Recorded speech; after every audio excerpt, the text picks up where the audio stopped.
السلام علیکم دوستو، حضور پاک صلی اللہ علیہ وسلم نے فرمایا جنت میں ایک ایسا محل ہے جس کے اندر کھڑے ہو کر دیکھیں تو باہر سے سارا کچھ نظر آتا ہے، اور محل کے باہر کھڑے ہو کر دیکھیں تو اندر کا سارا حسن دکھائی دیتا ہے۔ تو حضور توجہ دلاتے تھے تو صحابہ میں شوق پیدا ہوتا تھا۔ وہ پوچھتے تھے یا رسول اللہ صلی اللہ علیہ وسلم کس کو ملے گا؟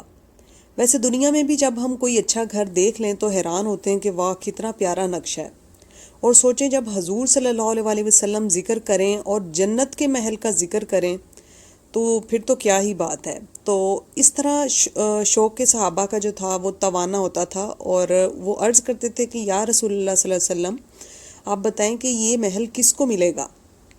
تو نبی پاک صلی اللہ علیہ وسلم نے 4 باتیں بیان فرمایا ایک وہ بندہ جو اچھی بات کہے، یعنی وہ ہمیشہ معاشرے میں بری خبریں ہی دینے کا عادی نہ ہو، لوگوں کی عیب جوئی ہی بس اس کی عادت نہ ہو، اچھی بات کرے، بھلی بات کرے۔ دوسرا، رسول پاک صلی اللہ علیہ وسلم نے فرمایا کہ وہ کھانا کھلائے، یعنی اہل ایمان کی دعوتیں کرے۔ اور ویسے بھی آپ نے سنا ہوگا کہ کھانا کھلانا جو ہے وہ ویسے ہی بہت پسندیدہ عمل ہے۔ اور تیسرا فرمایا کہ کثرت سے روزے رکھے۔ اور چوتھا فرمایا کہ جب لوگ نیند کے مزے لے رہے ہوں تب وہ اٹھ کر اپنے رب کی عبادت کرے۔ یہ 4 باتیں جس میں پائی جائیں اس کو وہ عالی شان محل ملے گا، جس کی تعریف خود نبی پاک صلی اللہ علیہ وسلم نے بیان فرمائی ہے۔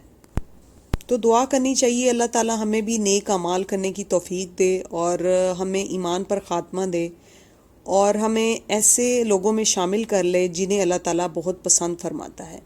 امید ہے آپ کو آج کی یہ چھوٹی سی جو حدیث میں نے آپ کے ساتھ شیئر کی ہے، کیونکہ یہ حدیث ہے نبی پاک صلی اللہ علیہ وسلم نے بیان فرمائی ہے، آپ کو اچھی لگی ہوگی۔ اسے آگے بھی شیئر کریں اور اس چینل کو بھی سبسکرائب کریں گے۔ انشاءاللہ ملیں گے ایک نئے واقعے کے ساتھ اگلی ویڈیو میں۔ اللہ حافظ۔